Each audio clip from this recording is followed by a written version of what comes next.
We want to thank each. We are going to go to Rahm Emanuel, excuse me for a second. We're going to go to Rahm Emanuel. This is the mayor of Chicago talking about his decision to fire his police chief. Secure the safety and the rights of all Chicagoans and build stronger bonds of trust between our police department, the men and women that make up that department, and the communities they're sworn to serve and protect. While I don't believe the actions of Officer Van Dyke reflect the vast majority of the men and women who risk their lives every day to protect our lives, I also know that the use of excessive force and misuse of authority is not new in Chicago or isolated only to Chicago. There is a history of it. We have worked hard to address these concerns over the past 4.5 years through intensive training, new policies governing the use of force. But for whatever progress we have made, the killing of Laquan McDonald is a vivid reminder that we have much more work to do as a city. There are two key questions before us. First, was this specific investigation handled properly? And I want to be clear that that question is being investigated by the United States Department of Justice in the U.S. Attorney's Office. And as you know, the city has handed every piece of evidence over to the U.S. Attorney's Office here in Chicago and the FBI within weeks of the incident. This includes evidence related to the shooting itself, but also evidence related to the police department's response. They will address these questions when their investigation is complete. And I hope you would await the conclusion of their inquiry, which I also am anxious for. The second question is how we prevent this type of incident from happening again. How do we ensure that we are effectively policing the police? That is why today I'm announcing that I've asked 5 respected Chicagoans who are leaders in the criminal justice system to do a top-to-bottom review of the system of oversight and accountability, training and transparency that is currently in place for Chicago's police officers. These 5 leaders have extensive experience investigating police misconduct or representing victims of police misconduct. They include Sergio Acosta, Inspector General Joe Ferguson, Lori Lightfoot, Hy Grau, and Randolph Stone. They will actively engage community leaders, victims' rights, law enforcement, youth, religious, and elected leaders to ensure the recommendations are based on the input from all parts of the city and all perspectives as it relates to criminal justice and the police department and public safety. In addition, Chicago native and former Massachusetts Governor Deval Patrick, who has led the United States Department of Civil Rights Division, United States Department of Justice's Civil Rights Division under President Clinton, has agreed to serve as a senior advisor to the task force. These 6 Chicagoans know, like I know, that the vast majority of our officers are committed to the communities they serve. But they also know, as I do, that any case of excessive force or abuse of authority undermines the entire force and the trust we must build with every community in the city. Police officers are only as effective as if they are trusted by all Chicagoans, whoever they are and wherever they live in the city. By reinvigorating our oversight, we will continue to take the necessary steps to build trust between the police and the residents and communities they serve. In order to bring the level of safety to our streets that every Chicagoan deserves, people must have confidence in our entire system. They must have trust in this system is in place. That's why the task force will look at how the city handles excessive force cases, how we can develop an early warning system to help us intervene with problem officers, and how to improve transparency in these cases without compromising ongoing investigations. Every day we work to earn their trust, to earn the public's trust, we will redouble our work in pursuit of that goal. Every day we must ensure that the checks and balances are in place to keep the confidence of Chicagoans in their public safety and in the people that are entrusted with that responsibility. That trust must be earned by everyone from the police officer on the beat to the highest ranking officials in our government. Superintendent Gary McCarthy has been an excellent leader of our police department over the past 4.5 years. His community policing strategy has led to the lowest overall crime rate on record, and his efforts to remove guns from the street have yielded significant progress. But Superintendent McCarthy knows that a police officer is only as effective as when he has the trust of those he serves. After this weekend, after effectively handling both the protests that followed the release of the McDonald video last week and the arrest of Tashawn's killers, Superintendent McCarthy and I began a discussion on Sunday about the direction of the department and the undeniable fact that the public trust in the leadership of the department has been shaken and eroded. This morning, I formally asked for his resignation. The superintendent, Gary's record at the Chicago Police Department is a strong one, and one that he can be proud of. I'm grateful for his service to the city. He has both modernized the police department and brought real results for the people of the city of Chicago. But now is the time for fresh eyes and new leadership to confront the challenges the department and our community and our city are facing as we go forward. I've asked First Deputy John Escalante to serve as acting commissioner until the police board has conducted a thorough search. From body cameras to today's task force to the new superintendent, this is not the end of the problem, but it is the beginning of the solution to the problem. There are systematic challenges that will require sustained reforms. It is a work in progress as we continue to build the confidence and the trust by the public in our police force. Everyone has a role to play, and I'm just as responsible and as accountable as everyone else in working towards that solution. I do not take that responsibility lightly and will work to ensure that every day we realize a strong Chicago we all want and the public deserves. Lauren? You talked about transparency and accountability. If you knew about the Laquan McDonald case before, why didn't you just come out in front of it? Right. Well, 2 points, Lauren, I would say. One is, as you know, the family contacted the Corp Counsel Steve Patton's office on February 27th, and that information has been made public, and we reached a resolution with them in short order, and then it was taken to City Council. If you go back to Steve's testimony in City Council in April, you'll not only hear the settlement, but you'll also hear a full, thorough discussion of the videotape. Hold on. Second, and all that, not only in that material, but also I would say in what was in that video. So it was public in that way. As you can tell, and it's self-evident, we have 2 principles.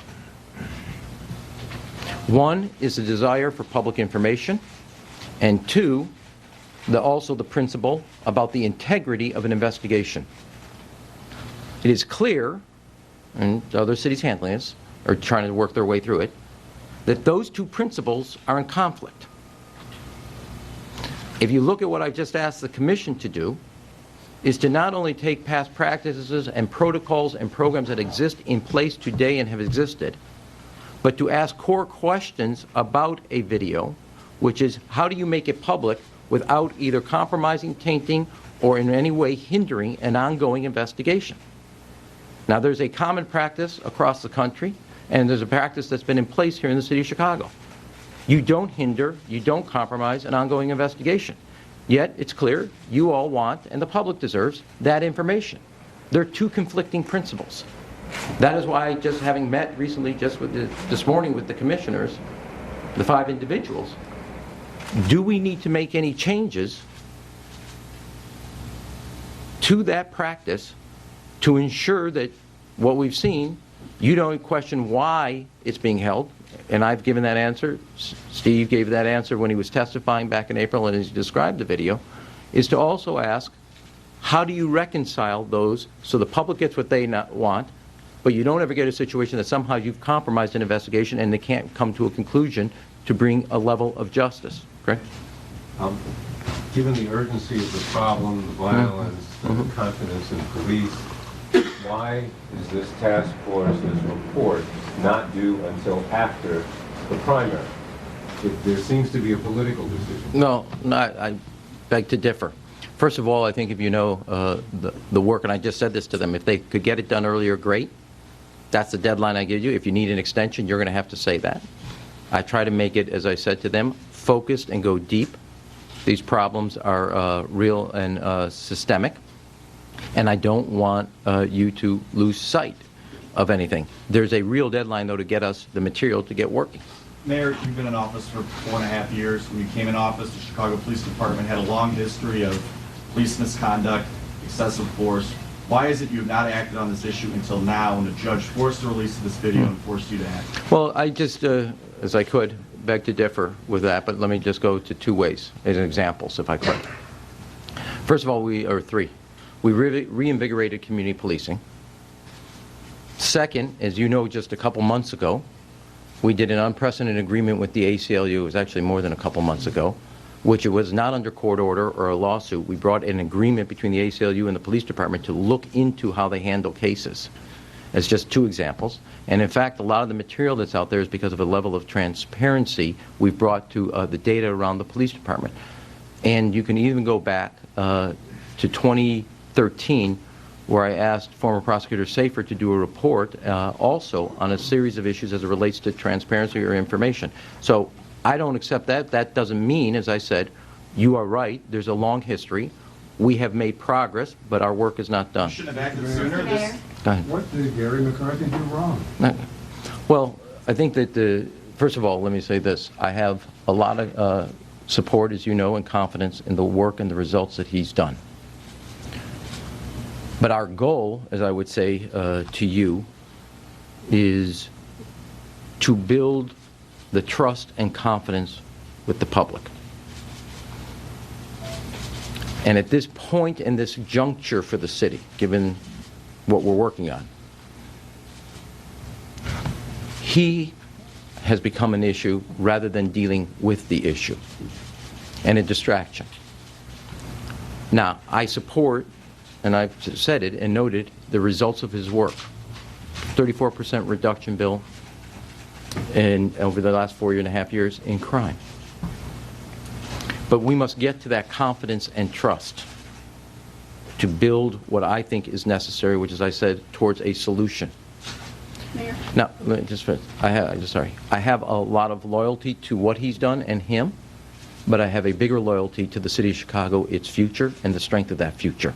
And no one person trumps my commitment and my responsibility to the city of Chicago and its future. I thanked him for his service, but we now need to make a move in both leadership, the commission, the body cameras are all of a piece of starting to build that trust and that confidence, and that's essential if we're going to bring the type of safety we want to see in the city of Chicago. Hold on, Carol? Mayor, how do you engender trust in the community when you as mayor didn't even see that video for 13 months, and your own police department, just hours after the shooting happened, put out false information about it? Well, first of all, my level of, as it relates to my trust, I think my answer to that goes to the first part. One is we have a practice, not unique to Chicago, is that you don't do anything as it relates to material evidence that would hamper, hinder, compromise an investigation. I've asked the commission to look into this because there's need for that information. I don't look at material in a criminal investigation, any of them. And if I had looked at that video, your question before, over the next 7 months, is why do you get to see it and nobody else does? So I would see it when everybody else would see it, even though I don't look at other evidence. And I do want an update of a practice that clearly is got two principles in total conflict with each other. Mike? Mr. Mayor, two things. The other night when Reverend Jackson first talked about this, he complained that 75% of the murders in the city are not being solved or cleared in the police parlance. Second thing that he and members of the Black Caucus of the City Council have said they want to redo extensively the provisions in the collective bargaining agreement with the police union as relate to these kinds of investigations. Well, on the second part, let me say, The second part is, that is for the bargaining table. It's clear that there's some challenges here. As in this particular case, when the information was made available, what was allowed and permissible, the Superintendent McCarthy took action, which was the officer Van Dyke was stripped of his police authority. Once the charges came by the State's Attorney's Office, he was stripped of his pay. As it relates to how do you deal with that, there's two parts I would note in the commission that aren't in the collective bargaining, but are noteworthy. And one of the things I think is important, I hope it doesn't get lost. Before you even get to this, how do you get an early warning system so when an officer starts to have repeated problems and complaints, that you can both interdict either on professional training or otherwise? And then if it gets to a situation, we're going to have to, as it relates to the contractual part, as you talked about, it's something that's clear that we're going to have to talk to and talk about at the bargaining table. On the clearance thing, there is a challenge here, and we have to, and one of the things is in solving, and I want to speak to this is really more for the police department to do, but you have to have a level of trust where people come forward, as did happen in the Deshaun Lee case. There are other cases where that doesn't happen. That's not the only reason, but building that confidence and trust can also help the police department do their job. It seems to me that what you're really talking about is changing the culture of the Chicago Police Department. There was an early warning system. We had that report from Chip Harden. Van Dyke was known, he had 18 complaints. I mean, there was a federal a settlement for $300,000. So what's going to change this idea that you're going to crack down on corrupt cops within your own police department when it was already known this guy Van Dyke was a Yeah. I would say, if I could add, culture, yes, but that's not limited. So if I wasn't clear, let me try again. Okay? These are the what I've asked the task force to do. See if the oversight and the accountability and the discipline systems are as vigorous as they need to be, and are there any changes? 2, what do we have in place or not have in place or is not effective as it relates to an early warning to officers that have repeated problems? And 3rd, how do we deal with the transparency both to those cases but also making information public? Those are all, I would tell you, the goal is not just the culture of the police department, yes, and doing changes are not enough, but they're part of changing that culture. Having a leadership that dedicates itself to these goals is part of it. 3rd, I would also note to you, so I would not say that just changing the culture, although that's part of it.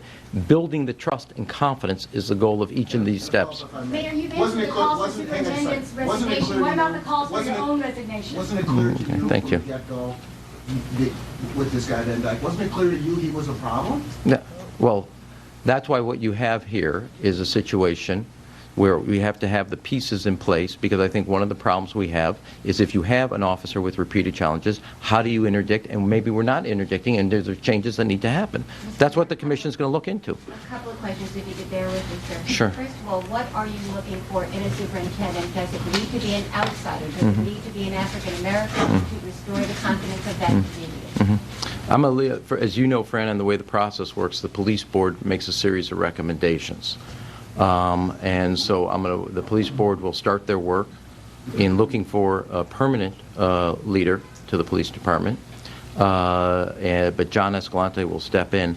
I want to have somebody that will meet the needs of both the public safety, help obviously in this issue of both changing the culture, putting in place the building blocks to restore the confidence and trust that we want to see in the city of Chicago, and have a record of in the police department of invigorating the type of not only commitment to professionalism, but the type of commitment I want to see to make the changes necessary, not only to lead the department, but to lead the changes in the department to get the results we want. Do you not have any responsibility? Do you not have any responsibility in not driving reforms of the police department until today? Do you not have any regrets? Bill, I answered. Bill, I answered. On this sooner? I asked. You said you've taken steps, but you're here today announcing this. Okay. Can you say the outsider or how do you answer that question? Okay, so first, let me try to do all 4 of these. One, as I said, I said it in my remarks, I'm responsible. I don't shirk that responsibility. I have taken certain steps prior to this date. I'm taking steps today. As I told you, this is a work in progress in finding a solution. It's not the end of the problem. It's the beginning of the solution towards the problem. I got you, Marianne, out of the corner of my eye. I got you. Okay, let me just try to do this with also integrating France. So I don't know if I could do it on page 10 and repeat the line to you. I said up front, before you even asked a question, I take responsibility, and none of us are above it. Fran, to your question, the police board, I'm not looking for a type. I'm looking for a professional that can lead the department and make sure that they have a robust record of bringing results of public safety, and this is one of the areas of the area. In light of all, Patrick, he may have been born in Chicago, has not lived here for many, many years. You called him a Chicagoan. Most would not agree with you. He's actually from Massachusetts now.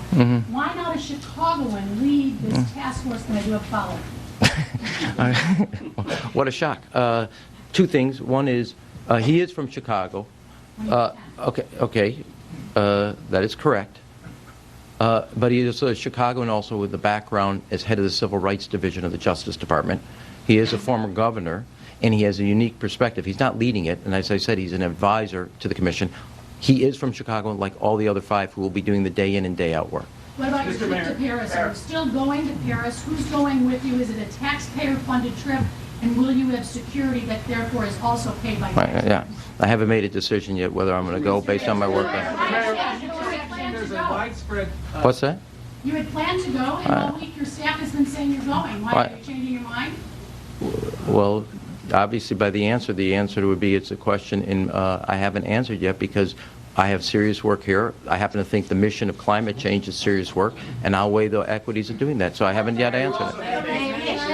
Many people have suggested in the course of the marches that political considerations played a role in delaying the decision, the settlement, or having the settlement while you were engaged in a pretty tight race, and the video wasn't released while you were trying to run for re-election. Can you address those concerns, and does it speak to, do you have things you have to do to gain trust? Well, again, let me say, I said it in my remarks, but I'll repeat it. I work at that every day, and I have a lot of work to do at that, and I try every day. Some days are better than ever in building the trust that we have as a city and as the mayor, and the fidelity I have to the public that we're building a strong Chicago. I'm going to address it. Yeah, I'm going to ask all your first 5 questions. Hold on. Second is, as I think, I know Steve and the office has worked through the timeline, but I think this is relevant. The family came forward on February 27th contacting the city. Within a short time, we reached a conclusion, and within a short time, it was taken to city council.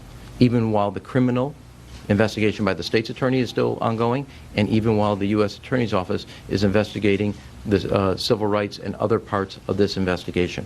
We as a city reached that conclusion. As it relates to the video, I both asked the commission, and I want to repeat, I said a long time that on the completion of the investigation, the video would be made public, which is exactly what happened 4 hours after the completion of the investigation. 2, it is a common practice, not just here in Chicago, although we've had this practice in place for a long time, but across the country, that you don't release material that's essential to an investigation because it would compromise, taint, or in some otherwise hinder that investigation. It is clear, based on this event, that between the public's desire to know, which is essential, and the integrity of investigation, you have 2 principles in conflict. I've asked the commission to update and ask some core questions. Should we continue that practice of a default? Should it actually be the responsibility not of the city, but of the investigatory entities? They'll ask a series of questions to update a protocol that nobody has updated, and other cities across the country not only have that protocol, are now challenging and asking some core questions. We have to do it. Mr. Mayor, how can you build trust and transparency when it appears that the tapes have been tampered with? I mean, are we ever going to get the truth about what's happened to those, what happened to the audio on the tapes, what happened to the burger? I think it goes, again, why I asked address the first part, but let me repeat it, or make this kind of point. There are 3 elements to here. There was a civil settlement. There was a criminal investigation that's now, charges have been brought, and there's an ongoing U.S. Attorney FBI investigation. Questions like it exists to the Burger King, the conduct at that point by the police department, other things that the police department took afterwards, all that is being looked at by the Justice Department. And so when you say that, I would just say there are three separate distinct parts. One was civil, one was criminal, one is civil rights and otherwise. And and when they conclude, a lot of what you're asking, totally legitimate, they will have the questions, they will have the answers to those questions. Has become a distraction as well? Have I? Have you and your office become a distraction? I don't, I'm responsible to the public to do the job of being a mayor, and you earn that trust every day. Have you seen the And video? Have you seen the video, Mr. Yes. Just a second. And if you had seen it- Excuse me. Mr. McCarthy had become a distraction. Mhm. There are a lot of questions in this room about you and your office. Have you become a distraction as well? Well, you'll make that judgment. I think I'm doing my job, and I try to do it every day and do it in a professional way. Monica? Mr. Mayor? What's the racial makeup of the task force? What's the racial makeup? Okay. I think you have all the pictures, but I'll go through the, Lori Lightfoot is African-American woman, and you know her background as a former prosecutor. Randolph Stone is African-American. There's also a Hispanic individual. There's Joe Ferguson, who is obviously Caucasian. And then there's Hiram, who is also Hispanic. And Mr. Mayor, there's been academics from University of Chicago, Yale. There's been a federal judge that said the thin blue line, code of silence, is a problem of public interest before. What are they studying? All of it's out there. Rule 14, when you talk about cops who lie, they don't get punished. When you talk about misconduct that's not violent, you're a guy who always just gets stuff done. Why not just make that stuff public the way you would, say, pass a budget or handle on CPS? Well, and we're not talking about fatal shootings. Let me say, I respectfully disagree with the analogy in this sense, Mark. Passing a budget or dealing with other things at Chicago Public Schools is not the same as both dealing with a set of protocols and culture and earning the trust and confidence of the public in the police department and the oversight, the accountability that exists in the police department. You are right at one level, there's a lot of work. As I said before, and I want to repeat, we are not unique in dealing with the issue of confidence and trust between communities of color in the city of Chicago with their police department. We do, like other cities, New York or other cities at Baltimore or Ferguson, Missouri, or Minneapolis, as I say, or Cleveland, have something also unique to our city, which is why the 5 people I put together who have worked for years on this, on this subject and on this question, will hit the ground running because they have years of work, and in dressing and giving us a blueprint that, in my view, could sustain the effort of bringing a sustained level of change to a systemic set of challenges that exist. And so that's what their job will be. Mayor, you have the fundraiser coming up. You're going to proceed with it? That is Chicago Mayor Rahm Emanuel announcing that he has asked for and received the resignation of the city's police superintendent. It followed the release of that videotape showing the shooting death of black teen Laquan McDonald. McDonald was shot 16 times by a white police officer. The officer involved, Jason Van Dyke, has been charged with murder and released on $150,000 cash bond. Again, Rahm Emanuel telling reporters that he asked for last night the resignation of that city's mayor. We're going to take a break. We'll have much more on the back end. I'm the leading state sponsor of terrorism.